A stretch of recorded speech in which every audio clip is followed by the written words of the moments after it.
દર વખતે આ લોકો એકને એક દિવસે જ્યારે બકરી ઈદ હોય છે ત્યારે જ આ લોકો માંસના ટુકડા, માંસનું હાડકું, માથું નાખીને અસામાજિક તત્વો કહો કે કોઈ પણ કહો, એ લોકોને વડોદરાની શાંતિ પચતી નથી એવું લાગી રહ્યું છે.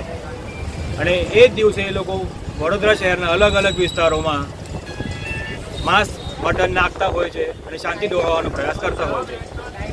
હમણાં 2 દિવસ પહેલાં જ્યારે બકરી ઈદ હતી ત્યારે જ આપણે સૌ જાણીએ છીએ કે વાડી વિસ્તારમાં અડધા કિલોમીટરના અંતરમાં લગભગ આપણે કહી શકીએ કે 20 થી 25 કિલો મટન પડ્યું હશે રસ્તા પર.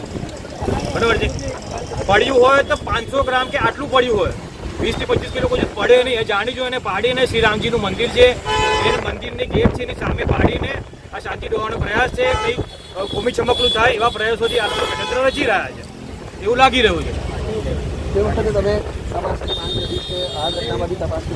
જી બિલકુલ. 2 દિવસ પહેલા પણ જેવો આ લોકોએ માંસ મટન નાખ્યું હતું એની પણ તપાસની અરજી કરી હતી અને બીજે દિવસે સવારે એફએસએલનો રિપોર્ટ પણ લીધો હતો પ્રશાસને. અને હમણાં પણ અમને જાણ થઈ છે. હમણાં સમગ્ર ટીમ અહીંયા બચાવ દળની અહીંયા આવી ગઈ છે અને આની પણ તપાસની માંગ કરીશું. અને જે પણ કાર્યવાહી કરવી હોય અમે કરવા તૈયાર છે. અને જો એક તમને મેસેજ આપવા માંગુ છું કે ભાઈ તમને લોકોને કંઈ કરવું હોય તો બજરંગ દળ સક્ષમ છે. બજરંગ દળને જાણ કરો. અમારા કાર્યકર્તા તમે જ્યાં બોલાવો છો ત્યાં અમારા સનાતન હિન્દુ ધર્મને બચાવવા માટે, એને લાંછન ના લાગે એના માટે, આપણા હિન્દુ મઠ મંદિરોને સાચવવા માટે બજરંગ દળ હંમેશા કાર્ય કરતું રહેશે અને કાર્ય કરશે.